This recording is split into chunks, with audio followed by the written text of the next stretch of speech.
Të dashur ndjekës në YouTube, sot do flasim më në fund për një temë e cila ka jashtëzakonisht rëndësi klinike në psikiatri, në psikologji. Dhe është pikërisht kjo, të flasim hapur mbi marrëdhëniet toksike dhe si ka mundësi që një marrëdhënie toksike mund të shkaktojë ankth dhe depresion. Dhe më besoni, në klinik vëmë re që prezantohen vajza, djem, të dyja gjinit, shfaqin simptoma ankthi dhe depresioni dhe nëpërmjet anamnezës ti zbulon që pas këtyre simptomave realisht ekziston një marrëdhënie helmuese, themi në shqip.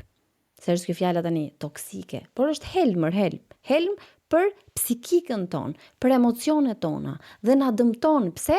Sepse ti këtë helm është sikur e pi nga një gotë çdo ditë. Pra, shfaqet në mënyrë kronike derisa bum, truri jon nuk e mban më dot këtë presion dhe ti shfaq simptoma të tilla.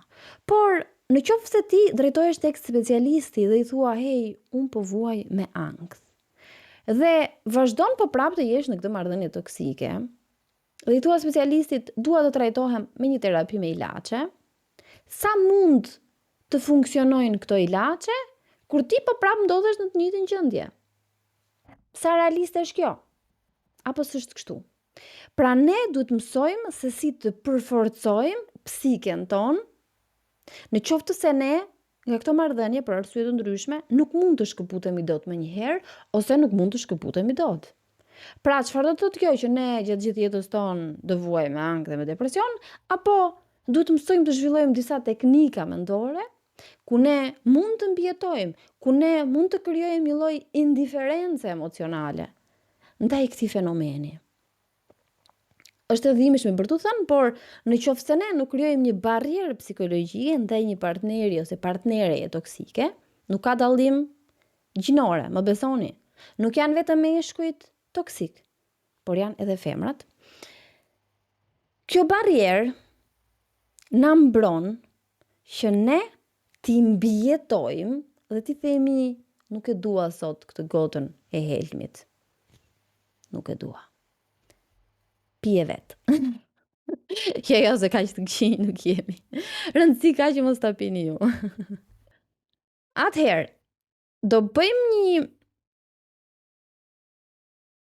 sër kalimesh nëpër slajde, të cilat do i shikojmë bashkë dhe përqendrohuni, dhe slajdet janë për të përforcuar dhe memorien tuaj vizive në mënyrë që ato që do themi ti fiksoni më shumë dhe mundësisht këtë video ta përhapni sa më shumë tek gjithë personat që vuajnë një marrëdhënie të tillë, sepse do i vi thjesht në ndihmë. Atëherë, për kufizimi psikologjik, një marrëdhënie toksike është një dinamik e përsëritur sjelljesh kur njëri ose të dy partnerët dëmtojnë shëndetin emocional, psikologjik ose fizik të tjetrit. Dhe fizik, o njerëz, më besoni. Ka njerëz që vuajnë dhimbje absurde, të cilat nuk kanë një sqarim organik, pra shkojnë nëpër doktora dhe vizitohen dhe nuk kanë asgjë, përveç se kjo dhimbje fizike shfaqet nga dhimbja psikologjike. Pra, dhimbja psikologjike tek disa personat kthehet në dhimbje fizike. Dhe ajo karakterizohet nga manipulimi, kontrolli, mungesa e respektit dhe shpesh herë varësi emocionale. Si ka mundësi varësi emocionale? Më besoni, është sikur të jeni vartës ndaj një substance. Dhe do i shpjegoj pak më vonë në detaje që ta mësoni. Por do bëjmë një dallim tani mes marrëdhënies së shëndetshme dhe asaj toksike. Atëherë, në një marrëdhënie të shëndetshme normale, konfliktet ndodhin, është e paevitueshme, por zgjidhen me respekt dhe dëgjim. Në një marrëdhënie toksike, konfliktet përsëriten dhe kthehen në tregim pushteti, kush është më i fortë, unë apo ti. Në një marrëdhënie të shëndetshme, të dy ndihen të sigurt për t'u shprehur hapur, veçanërisht në kuadrin emocional. Në një marrëdhënie toksike, njëri prej partnerëve ndjen frikë, faj ose turp të shprehë ndjenjat e tij dhe qëndron i tërhequr. Në një marrëdhënie të shëndetshme ka komunikim, falje dhe mirëkuptim. Por në një marrëdhënie toksike përdoret heshtja, shpeshherë si ndëshkim, manipulimi dhe kontrolli. Në një marrëdhënie të shëndetshme, kritika drejtohet ndaj sjelljes që partneri nuk bëri mirë, por jo ndaj personit. Pra, ti i thua, nuk më pëlqen se si sot mu drejtove përpara prindërve të tu, por nuk i thua, ti je njeri pa kulturë, pa edukat, sepse ti shiko se çfarë më bëre përpara familjarëve të tu. E kuptoni sensin? Ndërsa në një marrëdhënie toksike, kritika bëhet personale dhe pushtëruese. Në një marrëdhënie të shëndetshme, pas konfliktit, marrëdhënia forcohet. Në një marrëdhënie toksike, pas konfliktit, rritet distanca emocionale. Në një marrëdhënie të shëndetshme, ndihesh i qetë dhe i lirë në prani të tjetrit. Në një marrëdhënie toksike, ndihesh nën ankth dhe i pasigurt pranë tjetrit. Është një realitet që shumë pafund po vuaj në ditët e sotme. Nuk e di pse këto marrëdhënie papritur në brezin ton janë kthyer në helmuese. Por ky është rezultati. Dhe si pasojë, shumë shfaqen simptoma mund themi të thella emocionale.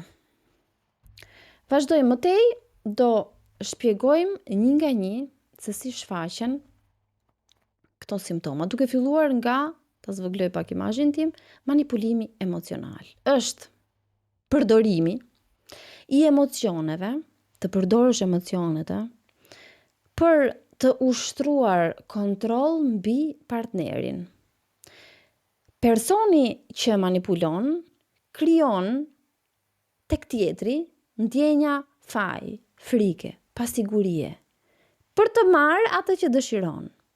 Me kohën, partneri i ndikuar humbet ndjesinë e pavarësisë dhe e vlerëson veten përmes miratimit të tjetrit.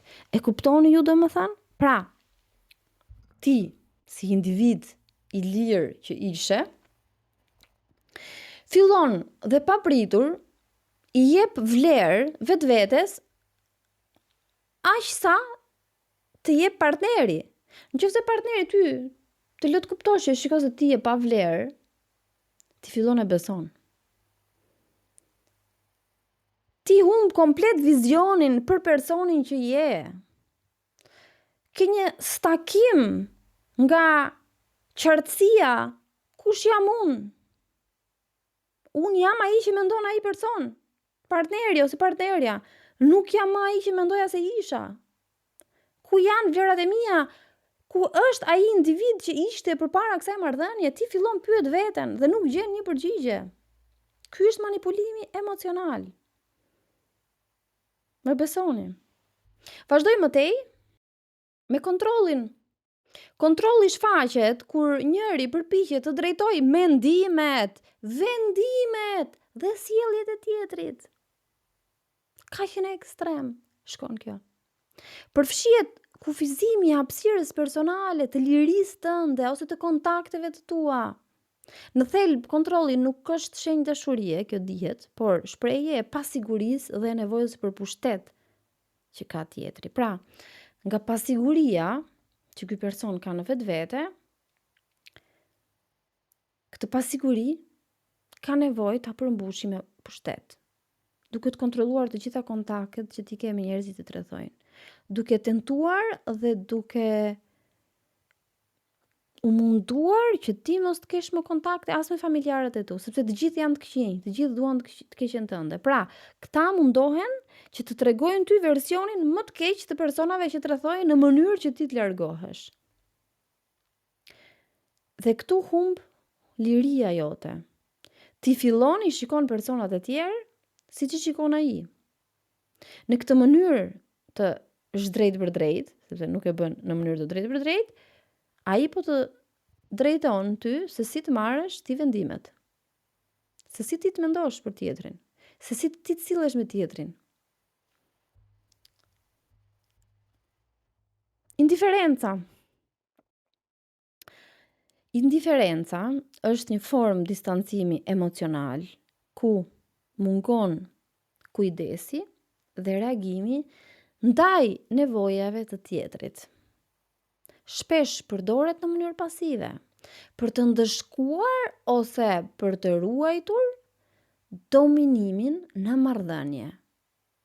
Ajo krijon një ndjenjë vetmie dhe zbrastësie dhe mosvlerësimi. Shikoni pak tani. Ka disa vajza dhe djema të cilat vrasin gjatë gjithkohës mendjen dhe pyesin veten, se ky person është kaq indiferent, nuk më do ky mua? Kjo është një formë ndëshkimi.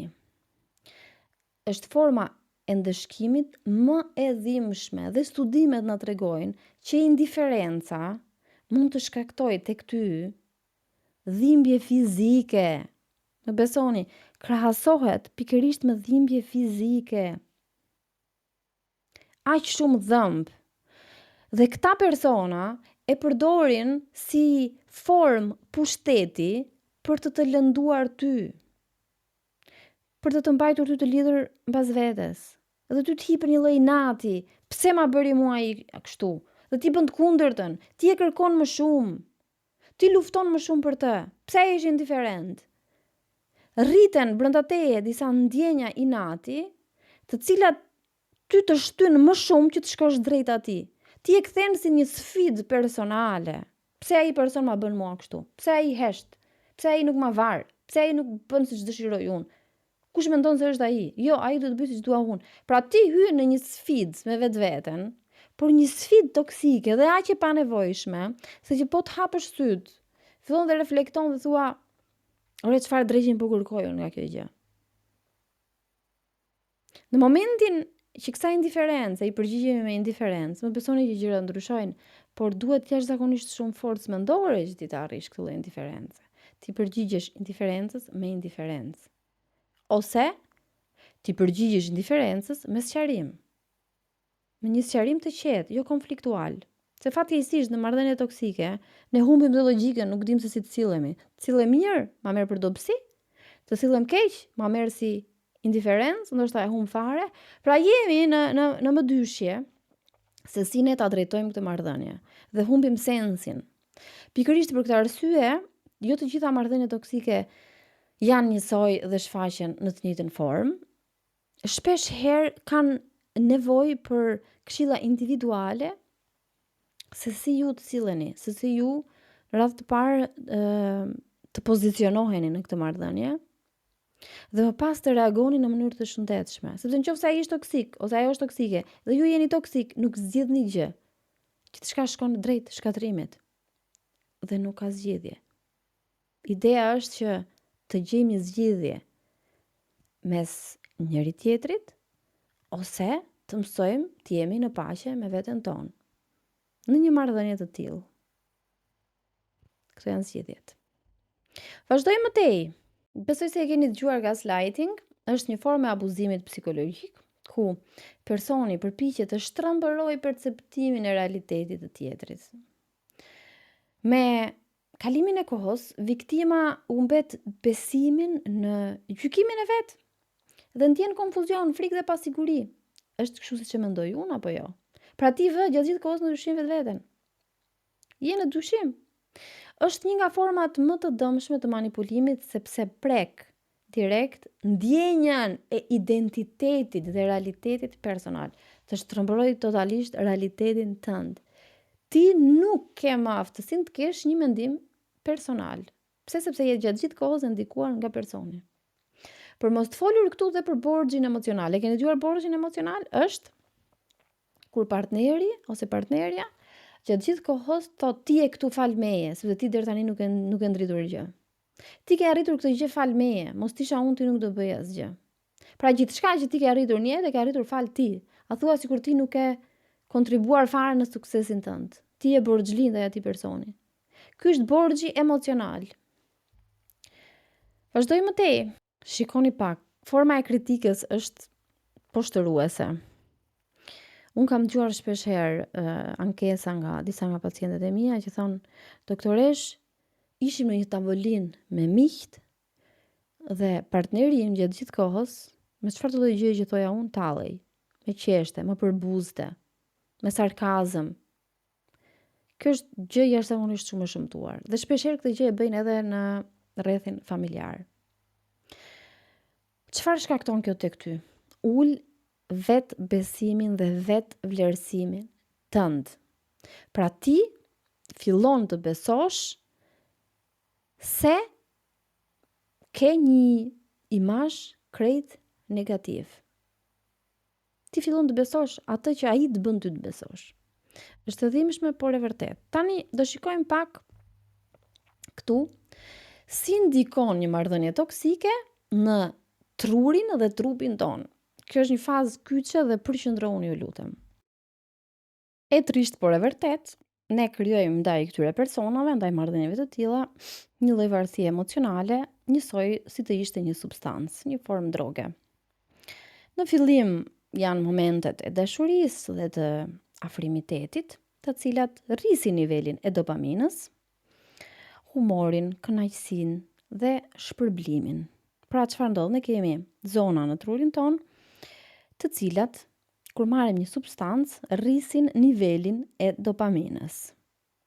Dopamina çfarë roli ka? Rrit humorin, kënaqësinë dhe shpërblimin. Këto të treja. E njëjta gjë ndodh në fazën iniciale të një marrëdhënie, e cila fillon në mënyrë të shëndetshme, plot dashuri, plot vëmendje, por papritur kur kjo dashuri ndërpritet dhe ti merr vetëm ftohtësi, truri hyn në mungesë dopamine.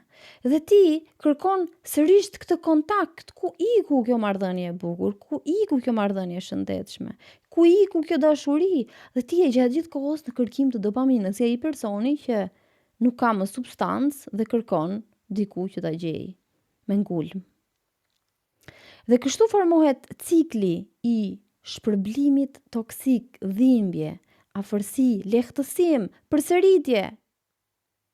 Ky cikël krijon varësi emocionale dhe e bën të vështirë ndarjen nga ky person, edhe kur marrëdhënia është e dëmshme. Pse këta persona shfaqin pagjumësi, ankth, lodhje, rënje energjie, rënje të sistemit imunitar, probleme gastrointestinale? Sa shpesh ndodh që këta pacientë shfaqin simptoma të tilla? Ja pse ndodh, sepse kur ti je në një marrëdhënie toksike, trupi qëndron në një gjendje alarmi dhe gjatë gjithë kohës niveli i kortizolit është i rritur dhe ti je nën stres kronik. Lëshohet ky kortizol, hormoni i stresit, i cili me kalimin e kohës dëmton trupin dhe sistemin imunitar. Trupi fillon të sillet sikur është në luftë, por armiku është thjesht marrëdhënia vet. Folëm për dy gjëra. Niveli i dopaminës, sikur të ishte konsumi i një substance, dhe rritja e nivelit të kortizolit, sepse trupi është gjatë gjithë kohës nën stres. Atëherë, pas çdo tensioni dhe konflikti, vjen gjithmonë një periudhë e shkurtër paqe në marrëdhënie, ku truri e përjeton si shpërblim. Pra, ti je gjatë gjithë kohës nën tension, nën ankth dhe papritur vjen ky qetësim, rikthehet vëmendja e këtij personi, etj. etj. Por pasaj, çfarë ndodh? Rikthehet frika, pasiguria dhe ndjenja e mosbesimit. Kjo luhatje e vazhdueshme krijon ankth të anticipuar. Kjo është fjala, mund të themi, mjekësore. Ankth anticipues. Pra ti parashikon ankthin. Nga çfarë ke frikë ti në këtë moment? Frika nga reagimi i radhës. Si do reagoj ai sot? Si do reagoj ai mbasi unë bëra këtë gjë, mbasi unë thash këtë gjë? Ke frikë se si do flasim me ty, se si do bisedoj me ty, çfarë toni zëri do ketë? Pra ti, me kalimin e kohës, humbet aftësinë për të dalluar situatat e sigurta nga ato kërcënuese. Truri yt mësohet sikur ky cikël është normal. Rrit kortizol, ul kortizol. Rrit dopamin, ul dopamin. Ule dopamina, ti kërkon që të rritet dopamina. Rritet kortizoli, je gjatë gjithë kohës në stres kronik. Vuan me pagjumësi, sistemi imunitar i ulët, dhimbje stomaku, zorre, e tjerë. Pra, të gjitha këto janë patologjike. Dhe në qoftë se këto vazhdojnë të jenë prezente në jetën tënde në formë kronike, rezultati është që ti realisht të fillosh të vuash një gjendje emocionale, patologjike, siç është ankthi ose depresioni. Stresi kronik, pra kortizoli i rritur dhe humbja e dopaminës të çojë në mendimeve të kritike, rënje të vetbesimit, përqendrim i dobët, humbje motivimit, apati, ndjenja faji, vëshlliku. Kjo është arsyeja pse shumë persona pas një lidhje toksike përjetojnë simptoma të ngjashme të depresionit, ankthit dhe mos të harrojmë këtu çrregullimin post-traumatik. Tani unë do të bëj ty disa pyetje.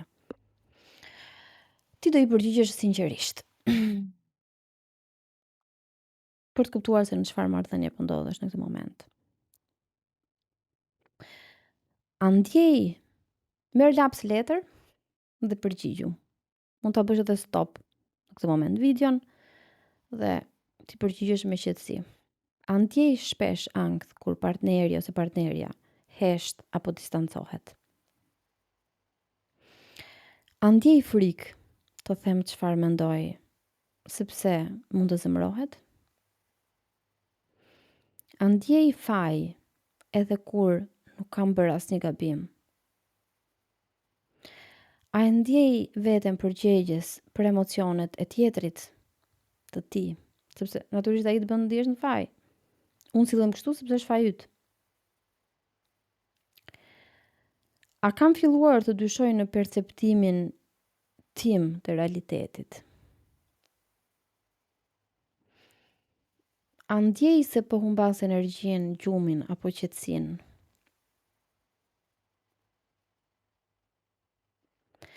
A e ndjej se dashuria më jep më shumë ankth se paqe?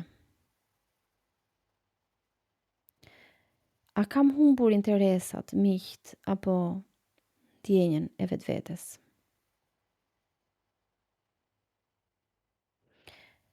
A kam nevojë për miratimin e tij ose të saj, që të ndihem i vlefshëm ose e vlefshme?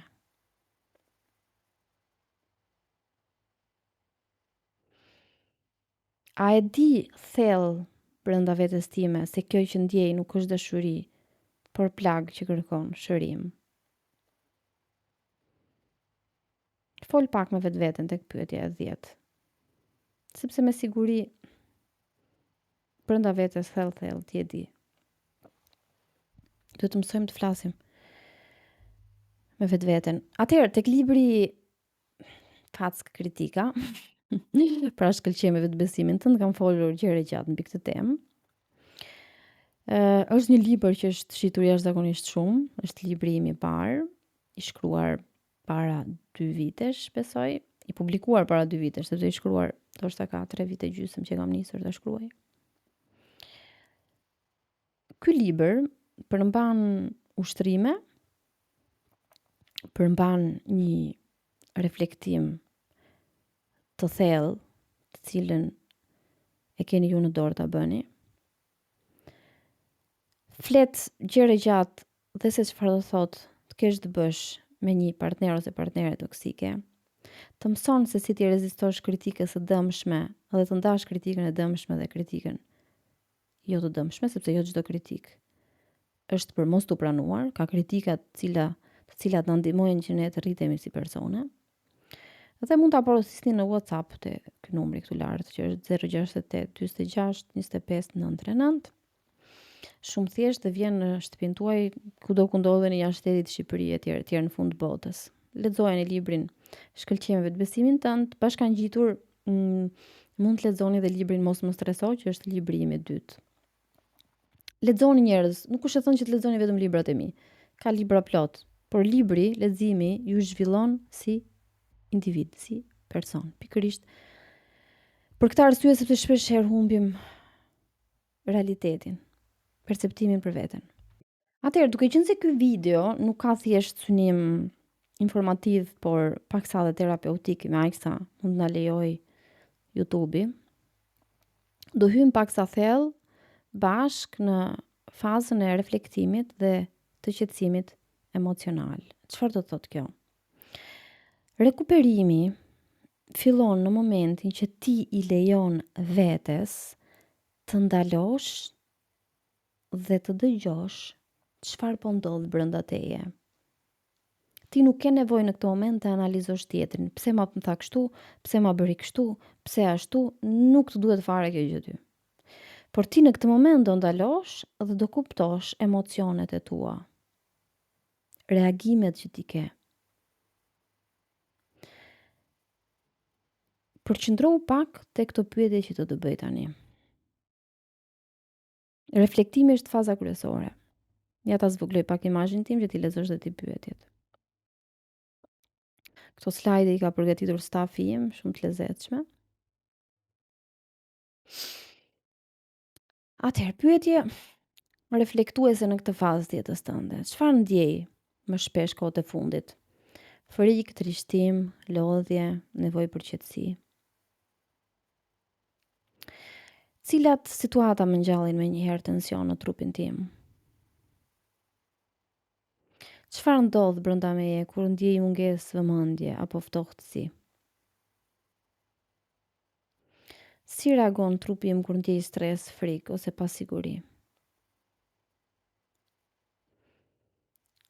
Mund të përgjigjeni edhe thjesht me 2-3 fjalë. Mund ta bëni edhe stop këtë video dhe të shkruani diçka më të gjatë.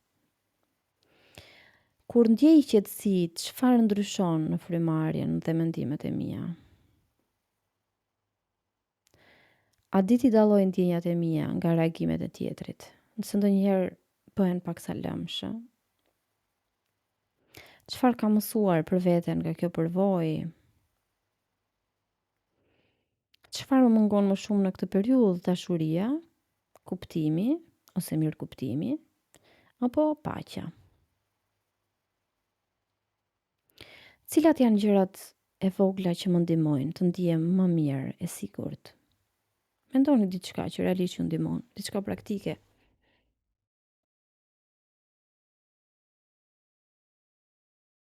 Apo i jap vetes leje të ndaloj, të marr frymë dhe të ndjej.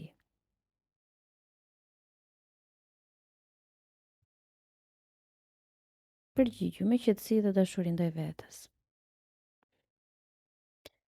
Atëherë, duke qenë se pas një periudhe të gjatë konfliktuale, personi fillon të dyshojë tek vlera e tij, rekuperimi fillon kur kujton kush je jashtë tensionit dhe frikës, sepse ti tashmë ke harruar se kush je.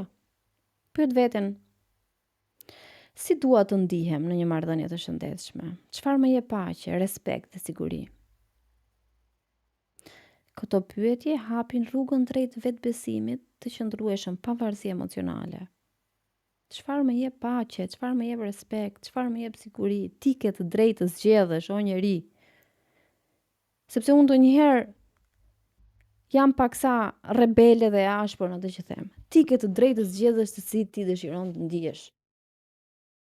Ti nuk ke pse të ndihesh detyrimisht ashtu si çdo tjetri të bëjë ty të ndihesh. E kupton? Kjo është baza. Tani, pse psikoterapia është e rëndësishme dhe jetike në situata të tilla? Dhe thash jetike, jo më kot, sepse kur një marrëdhënie ka shkaktuar dhimbje të thellë emocionale, truri dhe trupi nuk din gjithmonë si të përpunojnë atë çfarë ka ndodhur. Psikoterapia pikërisht ndihmon për të shkëputur lidhjen mes dhimbjes dhe identitetit tënd. Pra, kush jam unë pa dhimbje? Kush jam unë pa pirë helm çdo ditë? Me pak fjalë.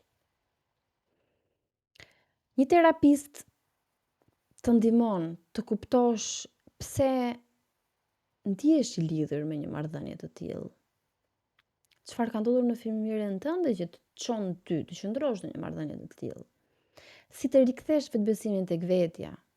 Si të ndryshosh perceptimin për veten? Si të vendos kufinë emocional pa u ndier në faj? Si të rigjej stabilitetin tim të brendshëm, duke qenë se bota ime jashtë rrethohet me toksicitet, po unë vetë brenda vete, si duhet të ndihem? Pra, ta themi troç që psikoterapia nuk është vetëm për ata që ndjen keq, por për çdo njeri që do të njoh veten, për te plagëve dhe historive të vjetra apo historive të tanishme. Prandaj ne ju ftojmë të na kontaktoni në numrin WhatsApp ose në Instagram. Në Instagram në fakt keni edhe asistencën psikologjike falas nëpërmjet chatit. Mbas chatit është asistente Ina, e cila ka një eksperiencë të gjatë në marrëdhënie me publikun. Është sociopsikologe, pra ka studiuar sociologji, psikologji dhe përgjigjet me shumë dashuri, respekt dhe durim të gjitha mesazheve tuaja. Ju përshëndes dhe faleminderit që dëgjuat edhe këtë video. Tani na shkruani ndonjë koment aty poshtë për temën e radhës. Mbi çfarë do dëshironit që të flisnim, na shkruani se sa ju shërbeu kjo formë terapie online që po bëjmë këtu me anë të pyetjeve reflektive, me anë të rikthimit të reflektimit tek vetvetja etj etj.